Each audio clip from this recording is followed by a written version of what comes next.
The principle of the combination lock is an important thing for people to understand, especially if they have been dealing with long-standing, complex, challenging kinds of issues.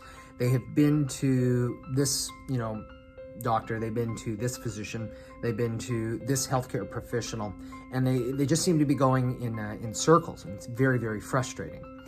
And the reason that oftentimes happens, yes, it's possible that they're not getting the right kind of treatment, but what's also very possible is that they are receiving the right kind of treatment, but what they actually have by their nature is they don't just have one thing going on in their body. It's not like there's just the one thing that's producing all of the issues and the problems. What they actually have is a combination of things that are all combining in them at the same time.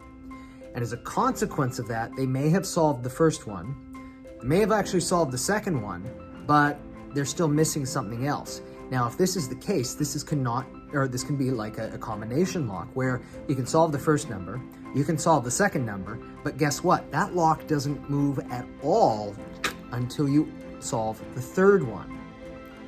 Or it's possible then that what you also do is you have the right numbers, but if you do them in the wrong sequence, guess what? The exact same thing is going to happen. So why is that important? It's because people can become very frustrated, and rightfully so, if they've been doing everything to the best of their ability and knowledge to find answers to solve whatever they have that's going on in their life, but they're not hitting that breakthrough, is the realization that they probably have been on the right track. But if there are still missing pieces involved, they need to identify what those are. And there might be times where I'm working with somebody where I think, okay, this really should be the last missing link that I can see. Other times I might tell a person, you know what, for what I see, I'm only the first piece to this.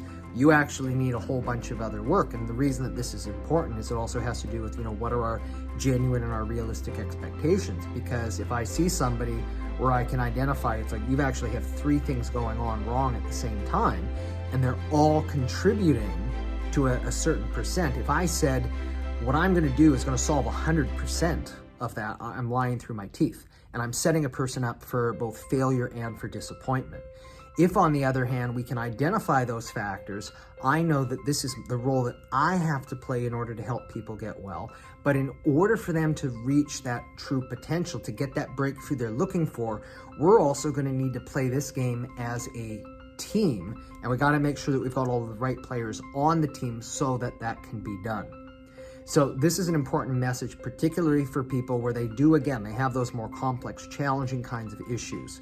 It is very likely that this is actually the true nature of what you have going on, and that by making that slight little modification, at least your understanding of it, you might be realizing, okay, no, even if you haven't hit a breakthrough just yet, you haven't been wasting your time, you haven't been wasting your money, you haven't been wasting your research, or your resources, your energy. You've got to still find what those missing pieces are. Because when you do find them, and there could still be a lot of pieces that would be involved, and it can still have a lot of frustrations after that, but it gives you that opportunity to keep going in that right direction and not to stop when you're just so close to actually hitting that breakthrough. I do get it. I do know that there are times where it can hurt to hope. You've had your hopes set up so many different times that you've just been disappointed so many times that it's like, it's almost easier to just, throw in the towel, give up from there. And it's not to say what you should or shouldn't do in that particular circumstance. I mean, really only you can make that decision. But certainly and hopefully, if you find yourself in this situation, I may not have the answers, here for you either that you're looking for. But I would certainly encourage you to do look at the different factors, perhaps with that different framing, because it may give you that better understanding about where you actually are in your process, and that there actually is still a hope and a breakthrough. It's just on the other side of where you currently are.